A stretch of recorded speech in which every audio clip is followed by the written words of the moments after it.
In a short while, we will celebrate Kyle, Ryan, Trey, and Jeannie for their achievement in reaching this point in their education. But I would briefly like to pause and consider the outlook they face. Let's just say that at this point in our society and culture, we have some challenges. From those we have some responsibility for and control over, like the lack of morality, corrupt politics, corporate scandal, economic distress, dissension within the church, etc., etc. To those we have no control over, like earthquakes, tsunamis, nuclear disaster, tornadoes, etc., etc.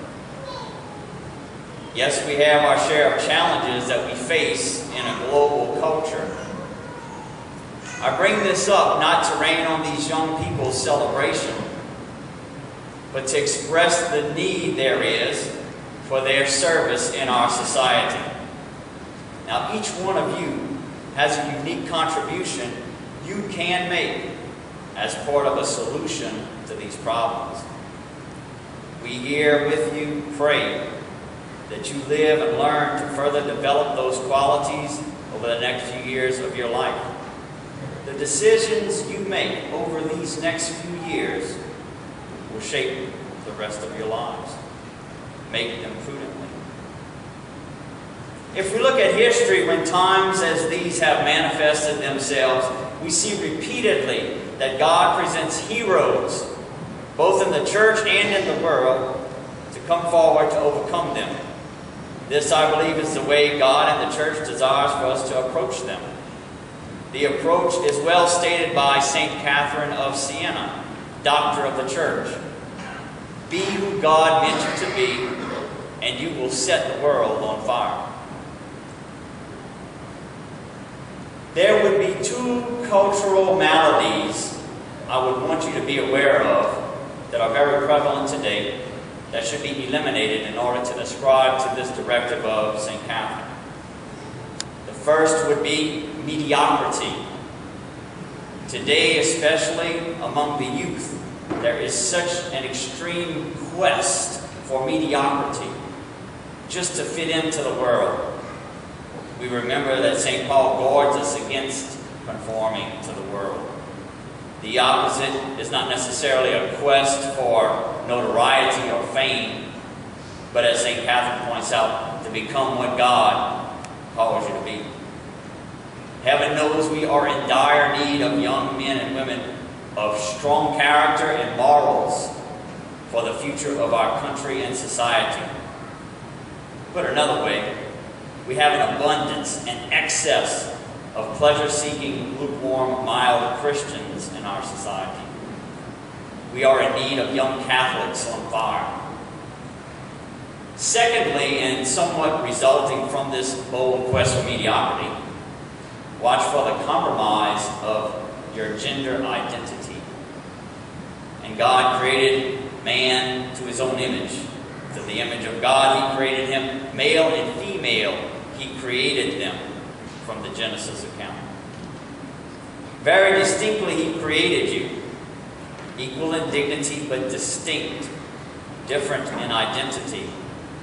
Today we face a crisis of an attempt to neutralize or eliminate this gender identity in the name of equal rights. The result has been the degradation of both men and women. Male and female, he created them.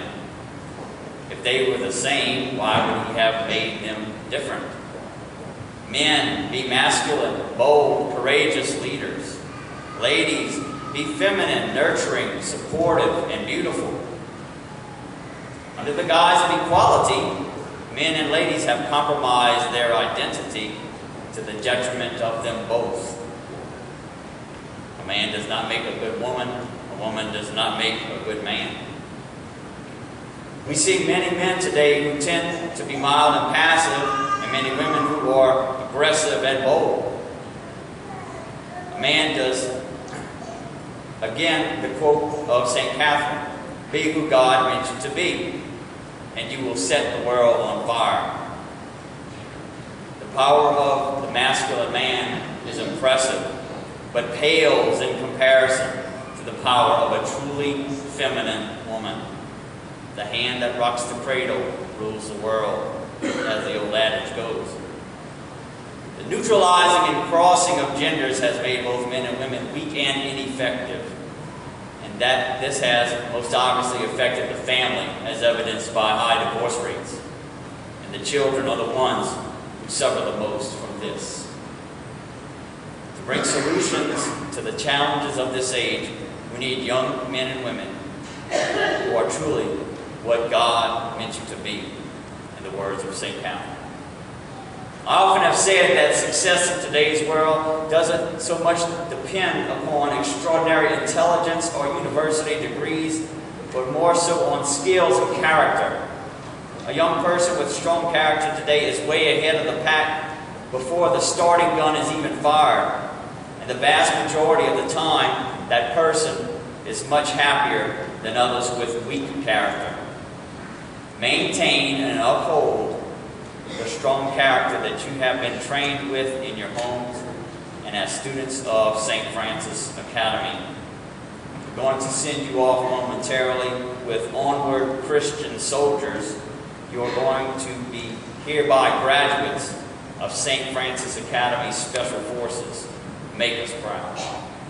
I will now call up the graduates to receive their diplomas. May God bless you.